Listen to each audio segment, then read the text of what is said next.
அருட்பெருஞ்சோதி அருட்பெருஞ்சோதி தனிப்பெரும் கருணை அருட்பெருஞ்சோதி. எல்லா உயிர்களும் இன்புற்று வாழ்க, வள்ளல் மலரடி வாழ்க வாழ்க, கொல்லா விரதம் குவளை எல்லாம் ஓங்குக, நல்லோர் நினைத்த நலம் பெறுக, நன்றி நினைத்த எல்லோரும் வாழ்க இசைந்து. உலக மக்களே, அறிவார்ந்த அன்பர்களே, ஆன்மநேய ஒருமைப்பாடுடைய அன்பர்களே, வல்லப்பம்மான் நமக்கு அருளிய திருவருட்பாவிலிருந்து வல்லப்பம்மான் அவர்கள் இந்த பூலோகத்திற்கு ஏன் வருவிக்க உற்றார்? அவர் வருவிக்க உற்று 33 ஆண்டுகள் சென்னையில் இருந்த காலகட்டங்களில் அவருடைய நிலை என்ன? இறைவனுடைய மகனாகவே வருவிக்க உற்று சமயங்களையும் மதங்களையும் மார்க்கங்களையும் சார்ந்து 33 ஆண்டுகள் சென்னையில் இருந்த காலகட்டங்களில் அவருடைய நிலை என்ன என்பதை திருவருட்பா பாடலின் மூலமாக பார்த்து கொண்டிருக்கிறோம். அதன் பிறகு தனது தந்தை அருட்பெருஞ்சாண்டவரிடம் சுத்த சன்மார்க்கத்தை பெற்ற பிறகு அவருடைய நிலை என்ன என்பதையும் நாம் பார்த்து கொண்டிருக்கிறோம். ஏற்கனவே இந்த வள்ளலார் ஊழியன் எனது தந்தை வல்லப்பம்மான் அவர்களால் ஆட்கொள்ளப்பட்டு இறைவனிடமிருந்து விளக்கத்தை பெற்றுக்கொண்டு 5 வருடங்களாக நான் இந்த யூடியூப்பில் பேசிகிட்டு இருக்கேன் திருவருட்பாவை பற்றி. நீங்கள் திருவருட்பாவை பற்றி நம்ம யூடியூப் சேனலில் நீங்கள் பார்த்துக்கலாம். விளக்கங்கள் மிகவும் எளிமையாக இருக்கும். இறைவன் கொடுத்த விளக்கம் நான் ஏற்கனவே கூறியிருக்கிறேன். தமிழ் இலக்கணம் இலக்கியம் கற்றவன் அல்ல நான். இறைவனுடைய அருளால் விளக்கங்களை பெற்றுக்கொண்டு இந்த விளக்கங்களை உங்களுக்கு நான் கூறிக்கொண்டிருக்கிறேன். இப்போ வல்லப்பம்மான் அவர்கள் அருட்பெருஞ்சோதி ஆண்டவர் 1/1/1823 ஆண்டு திருவிளையாடலை தொடங்குகிறார். தனது மகனை ஒரு தாயின் கருவறையிலே இருக்க வைத்து 5/10/1823 ஆண்டு மருதூரிலே, சிதம்பரம் அருகிலே மருதூர் என்ற ஒரு கிராமத்திலே ராமையா பிள்ளை சின்னையம்மை அவர்களுடைய இல்லற வாழ்க்கையில் மகனாக வருவிக்க உற்றார். எப்படி மகனாக வருவிக்க உற்றார் என்பது இறைவனுடைய திருவருளால், இறைவன் தன்னுடைய அருளாற்றலால், அருள் வல்லமையினால் ஒரு ஆண்மகனை பெற்றெடுத்து அதை ஒரு தாயின் கருவறையிலே வைத்து வெளியே கொண்டு வருகிறார். இந்த நிலையை பார்த்து கொண்டிருக்கிறோம்.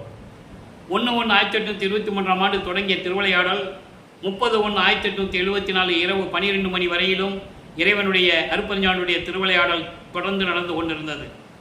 இந்த 56 ஆண்டுகளை 8 ஆண்டுகளாக பிரித்து தனது மகனுக்கு ஒவ்வொரு 8 ஆண்டுகளிலும் எப்படி அருளை கொடுத்தார் என்பதை தான் திருவருட்பாவிலிருந்தே பார்த்து கொண்டிருக்கிறோம். அந்த வகையிலே ராமையா பிள்ளை அவர்கள் காலமான உடனே தாயின் கருவறையிலேயே இருக்கும்போது எப்படி திருவிளையாடல் நடந்தது என்பதை நாம் தெளிவாக பார்த்தோம்.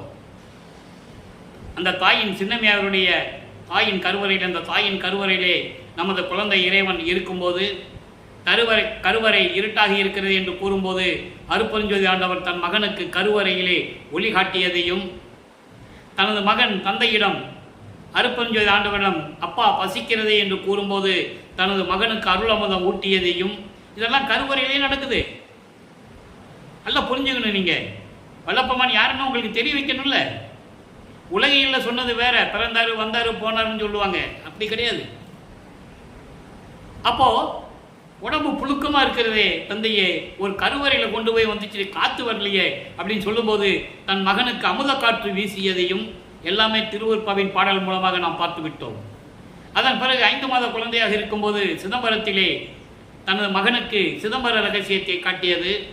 சிதம்பர ரகசியம் என்பது அருட்பெருஞ்சோதியினுடைய சுயரூபம், வெட்ட வெளி தன் மகனுக்கு காட்டியது. எல்லா விளக்கங்களையும் பாடலின் மூலமாக நாம் பார்த்து விட்டோம். அதன் பிறகு ராமையா பிள்ளை அவர்கள் காலமான உடனே சின்னையம்மையார் அவர்கள் இந்த 5 குழந்தைகளையும், ஏற்கனவே அவர்களுக்கு பிறந்த குழந்தைகள் 4 பேர் உண்டு. 2 ஆண் பிள்ளைகள், 2 பெண் பிள்ளைகள். இவர் மகனாக வருவிக்க உற்றவர். பிறந்தவர்களுக்கும் வருவிக்க உற்றவர்களுக்கும் வித்தியாசம் உண்டு. பிறந்தவர்கள் இறந்தாக வேண்டும், வருவிக்க உற்றவருக்கு மரணமில்லா பெருவாழ்வு, அவருக்கு ஒவ்வொரு யுகத்திலேயும் இறைவனால் வருவிக்க உற்றவர் என்ற நிலையை நீங்கள் புரிந்து கொள்ள வேண்டும். அப்போது சென்னைக்கு போகிறாங்க. அதாவது பொன்னேரி பக்கத்தில் சின்ன காமனூர் கிராமத்திற்கு இந்த 5 குழந்தைகளை கூட்டிட்டு போகிறாங்க. அங்கே இருக்க முடியல பொன்னேரியில் ஒரு சில காரணங்களால். அதன் பிறகு சென்னையில் வந்து குடியேறுகிறார்கள். சென்னையில் குடியேறிய பிறகு நமது குழந்தை இறைவன் அங்கே வளர்ந்து கொண்டிருக்கிறார். அப்போ அவர் பேர் ராமையா பிள்ளையும் சின்னையம்மையாரும் அவங்களுக்கு வச்ச பேர், அவருக்கு வச்ச பேர் ராமலிங்கம். நான் ஏன் பிள்ளை பெருமான் என்று கூறுவதென்றால், செல்வப்பிள்ளை என்று பெயர் வைத்தது தன் மகனுக்கு அருட்பெருஞ்சோதி ஆண்டவர். அருட்பெருஞ்சோதி ஆண்டவர் தன் மகனுக்கு செல்வப்பிள்ளை என்று பெயரிட்டார். அதனால்தான் பிள்ளை பெருமான் என்று கூறுவதுண்டு. அதன் பிறகு உலக மக்களால் திரு அருட்பிரகாச வள்ளலார் என்று அழைக்கப்பட்டார். இதான் விளக்கம். அதன் பிறகு வளர்ந்து கொண்டிருக்கிறார். பள்ளியில் சேர்க்க வேண்டிய வயது வந்துவிட்டது. பள்ளியிலே கொண்டு சேர்க்கிறார்கள். பள்ளியிலே படிக்க முடியாது வந்துடுறார். இது 1824ஆம் ஆண்டிலிருந்து 1840 ஆண்டுகள் வரை, அந்த 16 ஆண்டுகளில் நமது பிள்ளைப்பெருமனுடைய நிலை என்ன என்பதை பார்க்கிறோம். மீதியெல்லாம் விளக்கங்கள் அப்பப்போ உங்களுக்கு வந்துகிட்டு இருக்கும். இது முடிந்தவுடனே 16 ஆண்டுகள் வரைக்கும் எந்த நிலையில் இருந்தாலும் முடிந்தவுடனே அதற்கப்புறம் 8 ஆண்டுகளில் எப்படி இருந்தார் என்பதை பார்க்கலாம். அப்போ இந்த நிலைகள் இருக்கும்போது பள்ளியில் படிக்க முடியாதுன்னு வந்துட்டார். படிக்க முடியல அவரால். காரணம் அவருக்கே தெரியாது. அவருக்கு தன் மகன் அருட்பெருஞ்சாண்டவர் தன் மகன் இந்த உலகியலிலே எந்த படிப்பையும் படிக்கக்கூடாது, சந்த படிக்கக்கூடாது, எந்த ஆசிரியர்கிட்டையும் படிக்கக்கூடாது. அதன் பிறகு தனது மகன் இந்த உலகத்திலே யாரையும் குருவாக ஏற்றுக்கொள்ளக்கூடாது. தனது மகன் காவி உடையை அணியக்கூடாது. இந்த நிலையில் அருட்பெருஞ்சாண்டவருடைய திருவிளையாடல் தொடர்ந்து கொண்டிருக்கிறது என்பது அப்போ அவருக்கு தெரியாது. அவர் குழந்தை இறைவன், அவருக்கு என்ன தெரியும்? தெரியாது. அப்போ சைவ குலத்திலிருந்து வருவிக்க விட்டதனால் சைவ சமயத்தின் தலைவனாகிய சிவபெருமானை தலைவனாக ஏற்றுக்கொண்டு சைவ சமயத்தில் இருக்கிறார்.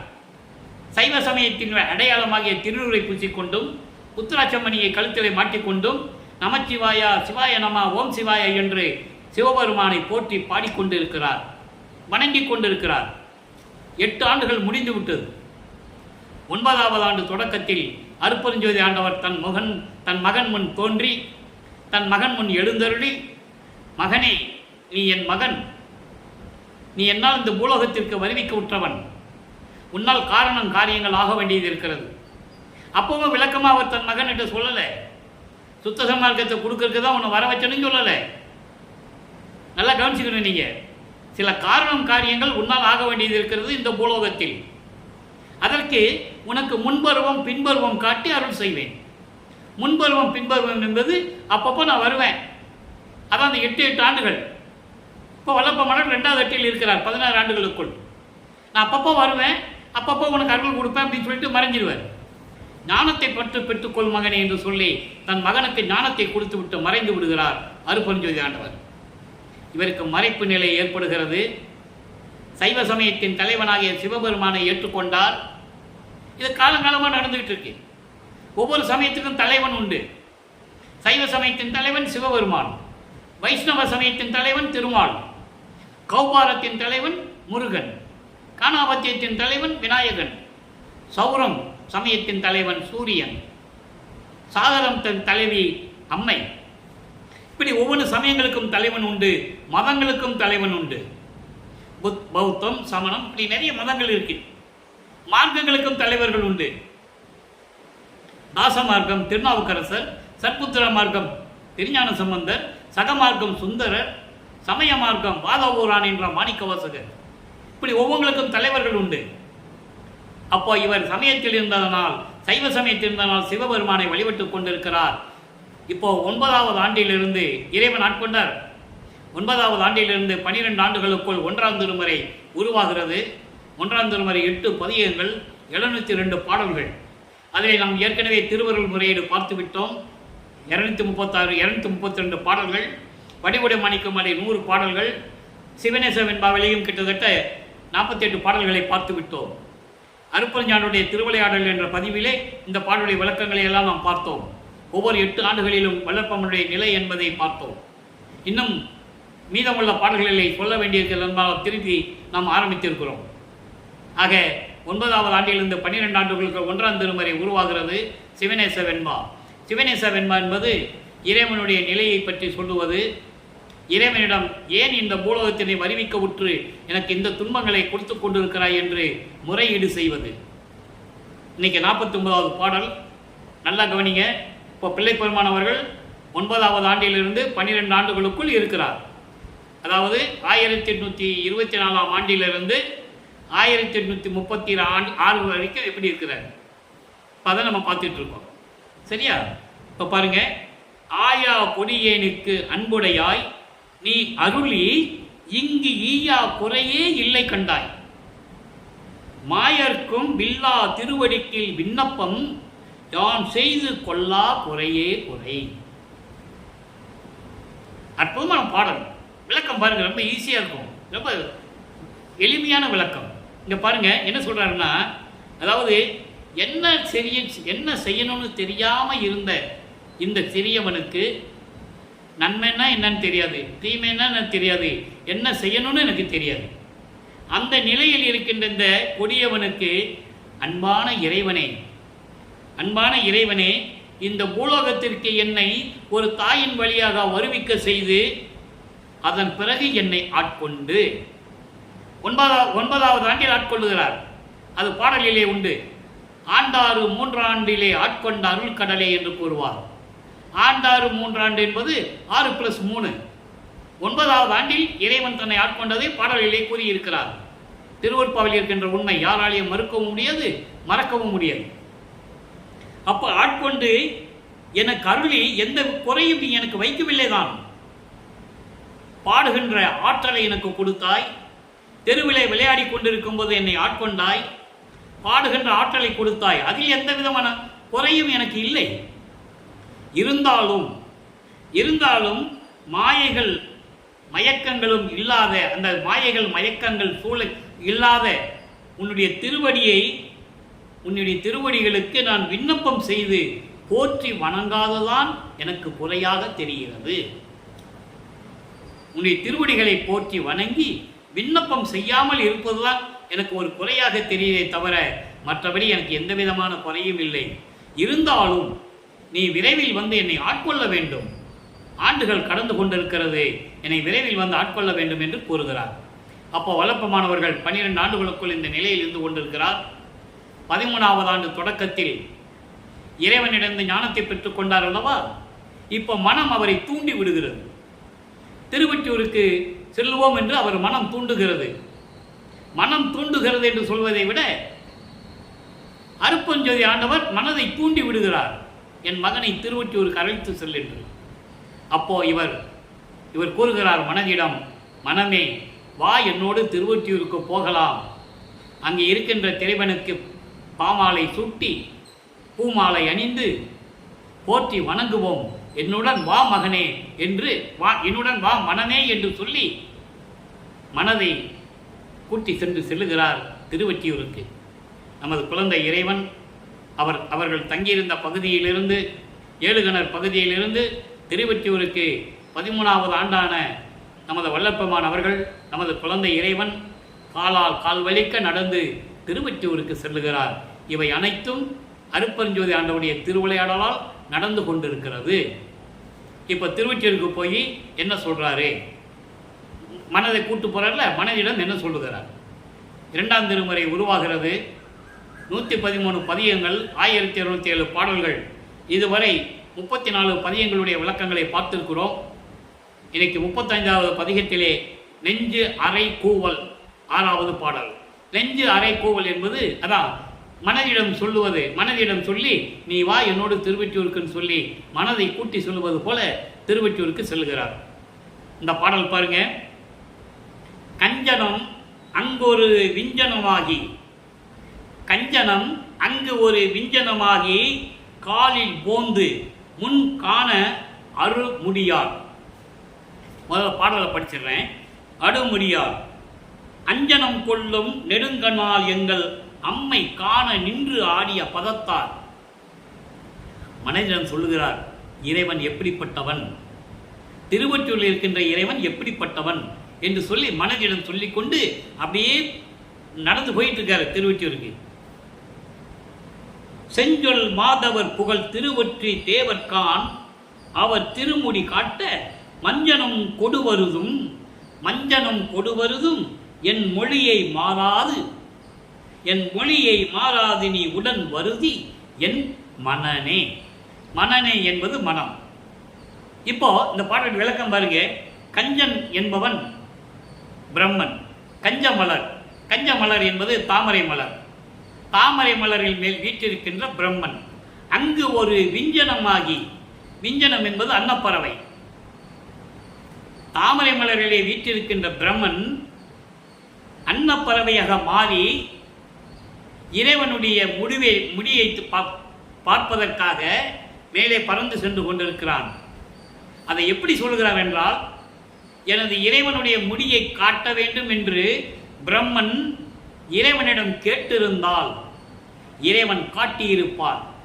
பிரம்மன் ஆணவத்தோடு தான் பெரியவன், திருமாலுக்கும் பிரம்மனுக்கும் போட்டி வந்துடுது.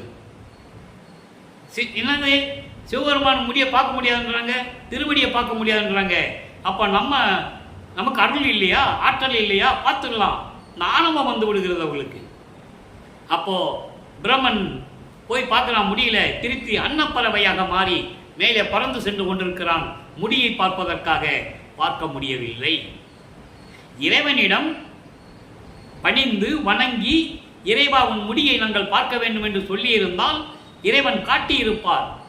ஆணவத்தோடு இருந்ததனால் அவன் அன்னப்பறவையாக மாறி மேலே முடியை பார்க்க சென்று கொண்டிருக்கிறான், முடியை பார்க்க முடியவில்லை. இதை ஒரு பாடலிலே அழகாக சொல்லுவார். நான்முகத்தோனும் திரு நெடுமாலும் மெஞ்ஞானம் என்னும் வான்முகக் கண் கொண்டு காணாமல் தம் உருமாறியும் தேன்முக கொன்றை முடியும் செந்தாமரை சேவடியும் ஊன்முகக் கண் கொண்டு காணாமல் தேடி நின்றார் சற்றும் உணர்வில்லை. அற்புதமான பாடல். மெஞ்ஞானம் அவங்களுக்கு இல்லைன்னு சொல்றாரு. பிரம்மனுக்கு திருமாலுக்கும் அருள் இருந்தது, அருட்பெருஞ்சோதி ஆண்டவரனால் அருளை பெற்றுக் கொண்டார்கள். ஞானம் இருந்தது, மெஞ்ஞானம் இல்லை. மெஞ்ஞானம் இருந்திருந்தால் இருந்த இடத்திலேயே அடிய முடியும், பார்த்திருக்க முடியும். அதனால் அவர்களால் பார்க்க முடியவில்லை. தேன்முக கொன்றை முடி, கொன்றை மலர்கள் சூடிய இறைவனுடைய முடியை பிரம்மனால் பார்க்க முடியவில்லை. செந்தாமரை சேவடியை, திருவடியை திருமாலால் பார்க்க முடியவில்லை. தெளிவா சொல்வார். அதங்க சொல்றாரே, அப்படி போயும் கூட இறைவனுடைய முடியை பார்க்க முடியவில்லை. அஞ்சனம் கொள்ளும் நெடுங்கனால் எங்கள் அம்மை காண நின்று ஆடிய பதத்தார். எப்படிப்பட்ட இறைவன்! மைதீட்டி அழகான நீண்ட கண்களுடைய என் அம்மையை மகிழ்விப்பதற்காக என் அம்மையின் முன் நின்று ஆடிய பதத்தார். என் அம்மையின் முன் ஆடி என் அம்மையை மகிழ வைத்த இறைவன். அப்படிப்பட்ட திருவடையை உடைய இறைவன் செஞ்சொல் மாதவர் புகழ். செஞ்சொல் மாதவர் என்பது செந்தமிழால் பாடக்கூடிய, புலவர்கள் போற்றி வணங்கக்கூடிய திருவொற்றியூரில் இருக்கின்ற இறைவன். அந்த இறைவனுக்கு மஞ்சனம் கொடுவருதும். மஞ்சனம் என்பது தீர்த்தம், தீர்த்த நீர். தீர்த்த நீரை நம்ம கொண்டு சென்று, ஒரு பானையிலே தீர்த்த நீரை கொண்டு சென்று, ஒரு மாலையை, அதாவது மனம் வீசக்கூடிய புத்தம் புது மலர்கள் சூடிய மாலையை எடுத்துக்கொண்டு இறைவனை செந்தமிழால் பாடி மாலை அணிவித்து அவனுக்கு போற்றி வணங்குவோம். வா மனமே என்னோடு திருவொற்றியூருக்கு நான் சொல்லுவதை தட்டாமல் வர வேண்டும். அதான் சொல்றாரே, என் மொழியை மாறாது, நான் சொல்லுவதை தட்டாமல் மனமே என்னுடன் திருவொற்றியூருக்கு வா. இறைவனுக்கு மாலை சாத்தி தீர்த்தம் நீரை நீராடி, இறைவனுக்கு நீராட்டி, செந்தமிழால் பாட்டு பாடி இறைவனை போற்றி வணங்குவோம். என்னுடன் வா மகனே என்று, மனமே என்று கூறுகிறார். ஆக வல்லபெருமான் அவர்கள் 16 ஆண்டுகள் வரைக்கும் சைவ சமயத்தின் தலைவனாகிய சிவபெருமானை வழிபட்டு கொண்டு, அப்போ அவருக்கு அருட்பெருஞ்சாண்டவர் யாருன்னு தெரியாது, சுத்த சன்மார்க்கம் என்னன்னு தெரியாது. அப்புறம் ஏன் இந்த நிலையில் இருக்கிறார்? இந்த கேள்வி 203 வருடங்களாக மக்களுக்கு விடை யாரும் சொல்லவில்லை. சரிதானே? பல கோயிலில் போய் கும்பிட்டுட்டு முருகனை, விநாயகனை, சிவபெருமானை கும்பிட்டுட்டு அதெல்லாம் வேண்டான்னு சொன்னால் எப்படி? மக்களுக்கு ஒத்துக்கணும் இல்லை? அதுக்காகத்தான் சுத்த சன்மார்க்கத்தை பெற்ற பிறகு 6ஆம் திருமுறையை கொடுக்கிறார். அதில் எனக்கு அறிவில்லாமல் பாடிட்டேன், அற்ப அறிவு இருந்தது எனக்கு, அதனால தான் அதை பாடிட்டேன். இப்போ அது தேவையில்லை, பயனற்றது. சிவாய நமச்சிவாயா பயனற்றது என்றது தெளிவாக கூறுகிறார் திருவொற்பாவிலே. இதை மக்களிடம் யாரும் சொல்லவில்லை. காரணம் பயம். பயம் என்று சொல்வதை விட சுத்த சன்மார்க்கத்தை சொன்னால் எங்கே சமயங்களும் மதங்களும் மார்க்கங்களும் நிலைகள் மாறிவிடுமோ என்ற நோக்கத்தில் சொல்லாமல் விட்டு விட்டார்கள். ஏற்கனவே அது முடிந்து விட்டது. 4 யுகங்கள் தோன்றி 4 யுகங்களும் அழிந்து, கிரேதயுகம், திரேதயுகம், துவாரயுகம், கலியுகம், 4 யுகங்களுமே முடிந்து விட்டது. கலியுகம் 1900 ஆண்டிலே முடிந்து விட்டது. அப்போ அந்தந்த யுகத்திலே தோன்றியவை எல்லாமே முடிந்து விடும். மக்களுக்கு தெரியாது, யாரும் சொல்லலை. அதை சொல்லுவதற்காகத்தான் வல்லப்பமானவர்கள் இறைவனுடைய மகனாக இங்கே வருவிக்க உற்றார் என்பதை நீங்கள் புரிந்து கொள்ள வேண்டும். ஆக 16 ஆண்டுகள் வரைக்கும் இந்த நிலை அவருக்கு தொடருது. இப்போ சுத்த சன்மார்க்கத்தை பெற்ற பிறகு அவருடைய நிலை என்ன சொன்னாதான் அந்த வேற்றுமை உங்களுக்கு, அந்த வேறுபாடு உங்களுக்கு புரியும். ஏன்னா வல்லப்பமானவர் அறிவிக்கொட்டு 203 ஆண்டுகள் ஆகியும் கூட அவருடைய உண்மையான நிலையை யாரும் சொல்லலை. அதனால் மக்கள் ஒரே குழப்பத்தில் இருக்கிறாங்க. அவர் திருநீர் பூசிட்டு சிவபெருமானை கும்பிட்டாரு, எப்படி இங்கே திடீர்னு வந்தார்? இந்த நிலையை விளக்க வேண்டும். அந்த நிலையை விளக்குவதற்காகத்தான் 6ஆம் திருமுறையை நமக்கு அருளினார்கள். அதிலே 34வது பதிகத்திலிருந்து பார்க்க போகிறோம். அதாவது 2ஆம் திருமுறையில் இன்னைக்கு பார்த்த பாடலுக்கு 6வது பாடலுக்கு 6ஆம் திருமுறையிலே 6வது பாடலிலே விளக்கம் இருக்கிறது. முழுமையான விளக்கம். இறை எளிமையை வியத்தல். அதாவது இறை எளிமையை வியத்தல் என்பது வாதனைக்கு இரங்கல். தன் பட்ட துன்பங்களுக்கும் துயரங்களுக்கும் இறைவனிடம் சொல்லுவது. எவ்வளவு துன்பப்பட்டிருக்கார் தெரியுமா? எவ்வளவு பாடல்கள் உண்டு. இறைவனுடைய திருவிளையாடல் தன் மகனிடம் தொடங்கி 51 வருஷம் திருவிளையாடல் பண்றார். இதை மக்களுக்கு சொல்லணும்ல, சொன்னாதானே தெரியும். சும்மா பிறந்தாரு, வந்தாரு, வடலூருக்கு போனாரு, சாப்பாடு போட சொன்னாரு அப்படின்னு சொல்லிட்டா அது சரியில்லை. இல்லை, அந்த நிலையை மாற்ற வேண்டும். வல்லப்பெருமான் இறைவனுடைய மகன், இறைவனுடைய மகனாகவே அறிவிக்கின்றவர், இறைவனாகவே இருந்து கொண்டிருக்கிறார் அருட்பெருஞ்சோதி ஆண்டவராக. இப்ப பாருங்க இந்த பாடல் என்ன சொல்றாருன்னு. ஊன்புரைக்கும் உயிரளவும் உலகளவும் அறியேன். முதல்ல பாடலை சொல்லிடுறேன், அப்புறம் விளக்கம் சொல்றேன்.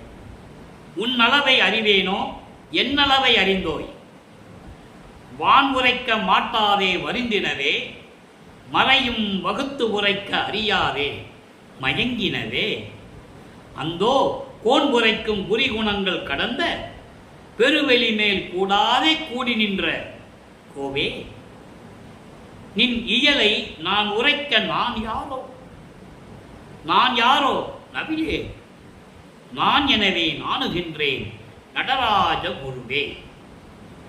இங்க நடராஜன் சொன்ன உடனே சிதம்பரத்துக்கு உங்க ஞாபகம் போயிடக்கூடாது.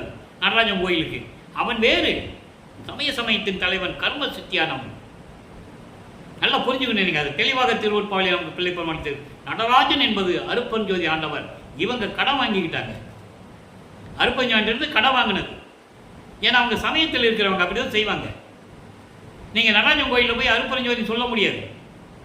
அதே போல சிவாலயத்தில் போய் நீங்க அருட்பெருஞ்சோதி சொல்லி பாருங்க பார்ப்போம், ஒத்துக்க மாட்டாங்க. ஆனால் கருவறையில் இருக்கின்ற சிலையை காட்டுவதற்கு தீபத்தை காட்டினாதான் அந்த அந்த முகம் தெரியும் உங்களுக்கு. அப்ப இந்த ஒளி யார்? அருட்பெருஞ்சோதி ஆண்டவர். எல்லாமே ஒளிக்குள் அடக்கம் என்பதை உங்களுக்கு யாரு விளக்கமாக சொல்லாததினால் உங்களுக்கு தெரியவில்லை. அதை வல்லப்பெருமான் கூறியிருக்கிறார்.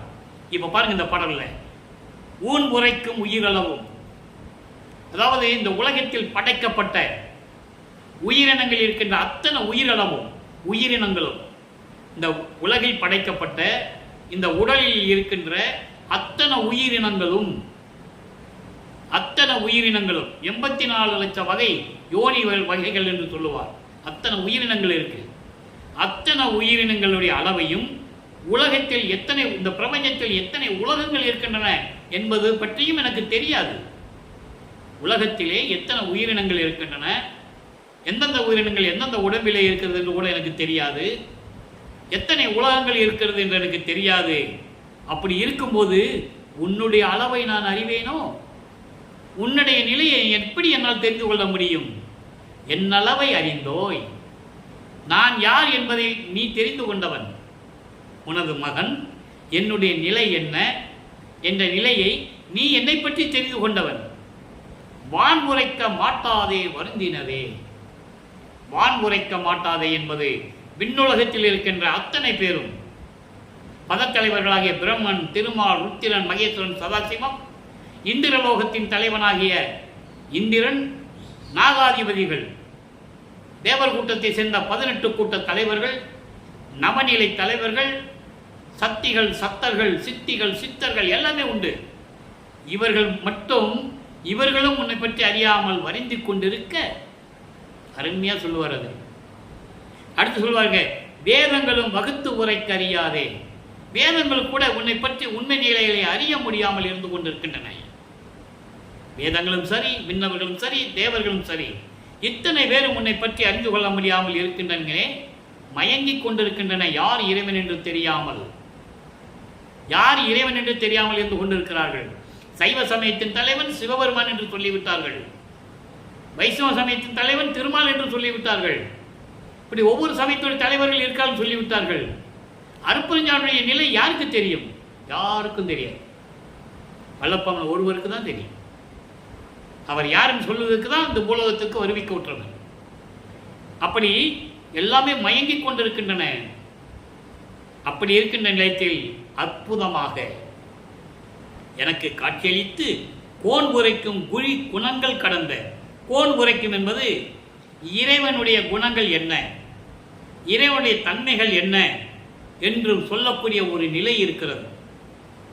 அந்த நிலைகளையெல்லாம் கடந்து, அந்த நிலைகளையெல்லாம் கடந்து பெருவெளி, வெளியை பற்றி சொல்லிட்டாரா? பரவெளி, பரம்பரவெளி, பராபரவெளி, பெருவெளி. பரவெளி என்பது சுத்த தேகத்தை உடையது, பரம்பரவெளி என்பது பிரண தேகத்தை உடையது, பராபரவெளி என்பது ஞான தேகத்தை உடையது. அதுதான் போகா புனல், வேகாக்கல், சாகாத்தலை. அப்படி பெருவெளி மேல் கலந்து நின்ற, கூடாது கூடி நின்ற.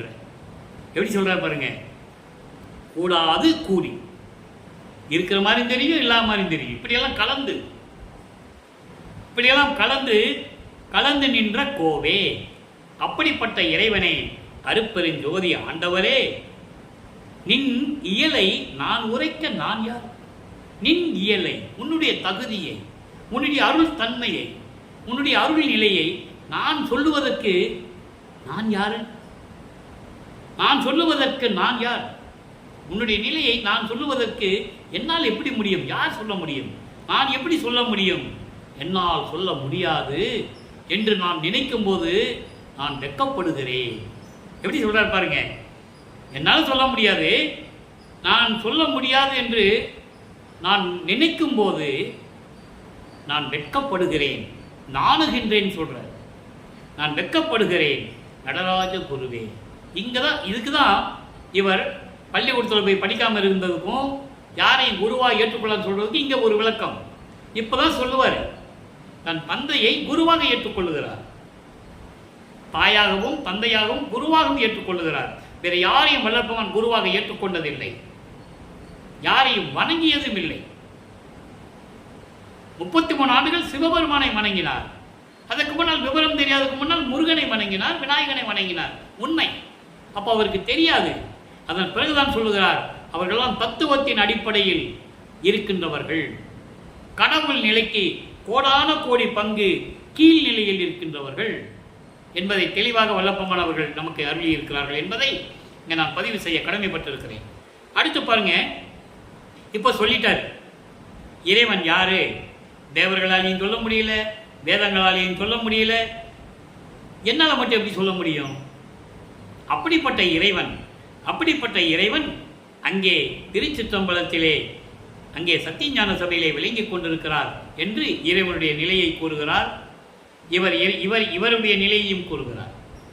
இப்போ இந்த நிலைகள் இருக்கும்போது இவர் பெற்ற அடைக்கலம் புகுதல் என்ற ஒரு பதிகத்திலே 65வது பதிகம் அடைக்கலம் புகுதல் 6வது பாடல். பாடலை நல்லா கவனிங்க, அற்புதமாக இருக்கும். அடைக்கலம் புகுதல் என்பது இறைவனிடம் சரணாகதி அடைவது. அந்த நிலையை சொல்ல வேண்டும். ஏனென்றால் சென்னையிலே சமயங்களையும் மதங்களையும் மார்க்கங்களையும் சார்ந்திருந்த போது எந்த விதமான பலனும் இல்லை. சுத்த சன்மார்க்கத்தை பெற்ற பிறகுதான் எனக்கு இந்த லாபம் கிடைத்தது என்று கூறுவார். பேருபதேசத்திலே தெளிவாக கூறியிருக்கிறதை நாம் ஏற்கனவே விளக்கமாக பார்த்து விட்டோம். அப்போ இந்த நிலையில் அடைக்கலம் புகுதல் சொல்றாரு. இங்கே வேதங்கள்லாம் பார்க்க முடியல, வருந்தி கொண்டிருக்கின்ற சொல்றாருல, அதை சொல்றாரு. நீண்ட மறைகள் ஆகமங்கள் நெடுநாள் முயன்று வருந்தி நின்று. ஆகமங்கள், ஆகமங்கள் என்பது சிவநெறி நூல்கள், 28 வகைகள் உண்டு. அதே போல வேதங்கள் 4, நீண்ட வேதங்கள், மறை வேதங்கள் சொல்ற 4 வேதங்கள், ரிக் வேதம், யசுர் வேதம், சாம வேதம், அதர்வண வேதம். இந்த வேதங்களும் ஆகமங்களும் பல யுகங்களாக முயன்று வருந்தி நின்று. அதாவது ஒரு பாடலில் சொல்வார் மகாதேவ மாலையில், ருத்திரர் பிரமர் விண்ணோர் வேந்தர் உருகரடர் காந்தரவர் இயக்கர் பூதர், இவங்கெல்லாம் போய் தனித்தனியாக சென்று வேதங்களை வினவ, இவங்களால மனத்தால் தேடி நின்று கருத்தழிந்து இவங்கெல்லாம் இறைவனை பார்க்கணும்னு மனசால நினைச்சு போய் பார்க்க முடியல. அப்போ வேதங்கிட்ட போய் தனித்தனியாக சென்று வினவ, நாங்கள் போனோம் அருப்பஞ்சாண்டவரை பார்க்க முடியல, நீங்களா பார்த்தீங்களா வேதங்களையும் சொல்ல, வேதங்களும் சென்று பார்த்து விட்டு இவர்களும் பார்க்க முடியவில்லை என்று புலம்பி நின்று கொண்டிருக்கிறார்கள் என்று கூறுவார். அதை இங்கே சொல்றாரு, வேதங்களும் ஆகமங்களும் நெடுநாள் முயன்று பல யுகங்களாக இறைவனை பார்க்க வேண்டும் என்று நினைத்து அவங்களுக்கு தெரிஞ்சு போச்சு, சிவபெருமானுக்கு மேல ஒரு இறைவன் இருக்கான்னு தெரிஞ்சு போச்சு. அப்பதான் தேடுறாங்க, யாருன்னு தேடுறாங்க, யாராலையும் பார்க்க முடியல. நெடுநாள் முயன்று முயன்று வருந்தி நின்று வேண்ட, ஐயா எனக்கு காட்சி கூடியா என்று சொல்ல, அதை ஒரு பாடலில் சொல்லுவாரு, இந்த பிரம்மன் திருமால் ருத்திரன்லாம் என்ன பண்ணுவாங்களாம், ஒரு இருக்கையை நிறுவி உங்க திருவடியாவது வைங்க சாமி நாங்கள் பார்த்துக்கிறோன்னு சொல்லுவாங்களாம். மாதவம் பன்னாட்புரிந்து தேனரைக்கும் மலரின் மேல், மாதவம் பன்னாட்புரிந்து தேனரைக்கும் மலர் மேல் உன் திருவடியை வைத்து அருளுகை என்று சொல்லுவார்கள். பாடல் உண்டு 6ஆம் திருமுறையில். அப்பவும் இறைவன் வரமாட்டார். அதான் இங்கே சொல்றாரு, எல்லாரும் வேண்ட பார்க்க முடியாம அவர்களுக்கு ஒரு சிறிதும் விளங்க காட்டாது, அவங்களுக்கெல்லாம் நீ காட்டாம என் மொழியை பூண்ட அடியை என் தலைமேல் பொருந்த பொருத்தி எந்தனை ஆண்ட கருணை பெருங்கடலே அடியேன் உண்டன் அடைக்கலமே. இப்படியெல்லாம் தேடி தேடி இவங்கெல்லாம் தேடி அவங்களுக்கெல்லாம் நீ காட்டாம எனக்கு மட்டும் எனக்கு காட்டுன்னு சொன்ன உடனே நான் சொல்லுவதை கேட்டு என் மொழியை கேட்டு அதை ஏற்றுக்கொண்டு உனது திருவடியை என் தலைமையில் வைத்து ஆசீர்வாதம் செய்தாயே, அப்படியெல்லாம் செஞ்சு என்னை ஆட்கொண்டாயே, கருணை பெருங்கடலே நான் உன் அடைக்கலமே என்று கூறுவார். இந்த தலைமையில திருவடியை வச்சு ஆசீர்வாதம் பண்ணதை ஒரு பாட்டில் சொல்லுவார். இவர் ஒரு இடத்துல சும்மா ஆக்ட் பண்ணுவார், தூங்குறது போல நடிப்பார். அந்த பாட்டில் அந்த விளக்கம் இருக்கு, தூங்குறது போல நடிப்பார். அருப்பஞ்சாண்டருக்கு தெரியும், மகனுடைய நிலைமை தந்தைக்கு தெரியும், இவன் நடிக்கிறான் அப்படின்னு சொல்லி என்ன பண்ணுவார், இவர் அந்த பக்கம் படுத்துக்கிட்டு அவர் காலை கொண்டு வந்து இவர் தலையில வைப்பார், மகன் தலையில. இவர் ஏதோ வந்து இருக்குது தட்டி விடுவோம் சொல்லி தட்டி விடுவார். அப்பனும் பிள்ளைக்கு இந்த கொஞ்சுதல், இந்த ஊழல் நடக்கும். அந்த பாடல்ல என்னடா இவன் தட்டி விடுறான்னு சொல்லி திருப்பி அவர் தலை மேல காலை வைப்பார். இந்த பக்கம் மகன் படுத்திருப்பாரு நமது பிள்ளை பெருமான், அந்த பக்கம் இவர் தலையை அந்த பக்கம் வச்சு படிச்சுட்டு இவர் காலை கொண்டு வந்து இவர் தலையில வச்சுக்குவார். ஆசீர்வாதம் பண்றாரா மகனுக்கு, இவர் தட்டி விடுவார். 3வது தடவை வைக்கும்போது இவரால் எடுக்க முடியாது, தட்ட முடியாது, திருப்படி அப்படியே வச்சிருவாரு தலையில, எடுக்க முடியாது. அப்பா கிட்ட போய் விளையாடலாமா, சரிதானே? மகன்கிட்ட திருவிளையாடல் பண்றாரு ஆண்டவர். அதான் இங்க சொல்றாரு, அடியை என் தலைமையில் பொருந்த பொருத்தி. அதுக்குதான் இதை சொன்னேன் நான். 2 தடவை வைக்கும்போது எடுத்துருவாரு, தட்டி விடுவாரு, இவரும் கம்மன் விட்டுருவாரு. 3வது தடவை தலையில காலை கொண்டு வச்சிருவாரு, எடுக்க முடியாது. அவரும் தட்டி தட்டி பாப்பா எடுக்க முடியாது, அவருக்கு தெரிஞ்சு போகும், இனிமே அப்பங்கிட்ட விளையாட முடியாது அப்படின்னு சொல்லி எந்திரிச்சிருவாரு. அதான் பொருந்த பொருத்தி.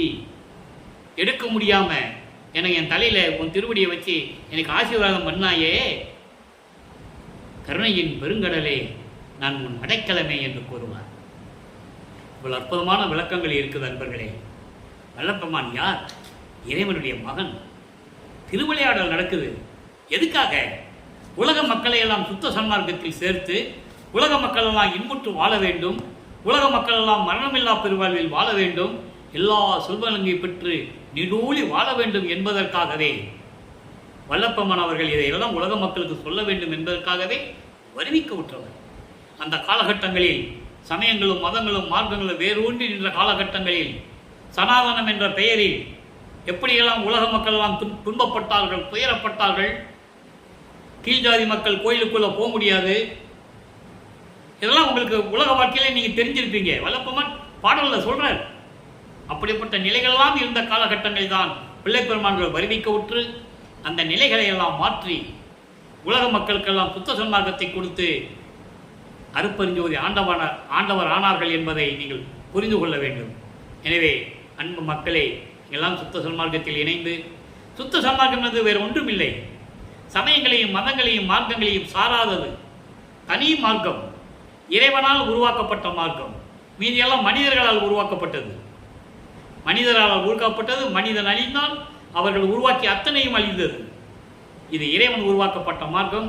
நம்ம சுத்த சன்மார்க்க காலத்தில் இருந்து கொண்டிருக்கிறோம், சதுர யுகத்தில் இருந்து கொண்டிருக்கிறோம், ஒளி யுகத்தில் இருந்து கொண்டிருக்கிறோம். வல்லப்பமானவர்கள் 5 தொழில்களை செய்து கொண்டு இந்த பிரபஞ்சத்தை ஆட்சி செய்து கொண்டிருக்கிறார். நம்மளையெல்லாம் படைத்தவன் வல்லப்பமானவர்கள், அருட்பெருஞ்சோதி ஆண்டவராகிய வல்லப்பமானவர்கள். தந்தையும் மகனும் ஒரே இறைவன், ஒரே ஜோதியாக இருக்கிறார்கள் என்பதை நீங்கள் புரிந்து கொண்டு, சைவ நெறியில் இருந்து கொண்டு கொலையும் புலையும் தவிர்த்து இறைவனை வணங்கி அருட்பெருஞ்சோதி அருட்பெருஞ்சோதி தனிப்பெருங்கனை அருட்பெருஞ்சோதி மகாமந்திரத்தை சொல்லி இறைவனுடைய அருளையும் செல்வங்களையெல்லாம் பெற்று நீங்கள் இந்த வையகத்தில் வாழ்வாங்கு வாழ வேண்டும், நோயற்ற வாழ்வில் வாழ வேண்டும், மரணமில்லா பெருவழியில் வாழ வேண்டும் என்று இறைவனுடைய தயவோடையும் கருணையோடையும் வாழ்த்தி வணங்கி இந்த வள்ளலார் ஊழியன் விடைபெறுகிறேன். மீண்டும் நாளை சந்திப்போம். நன்றி, வணக்கம். அருட்பெருஞ்சோதி அருட்பெருஞ்சோதி தனிப்பெரும் கருணை அருட்பெருஞ்சோதி. நாளையும் இறைவனை பற்றி விளக்கங்கள் வரும், கேட்டு மகிழ்ந்து அருளை பெற்றுக் கொள்ளுங்கள்.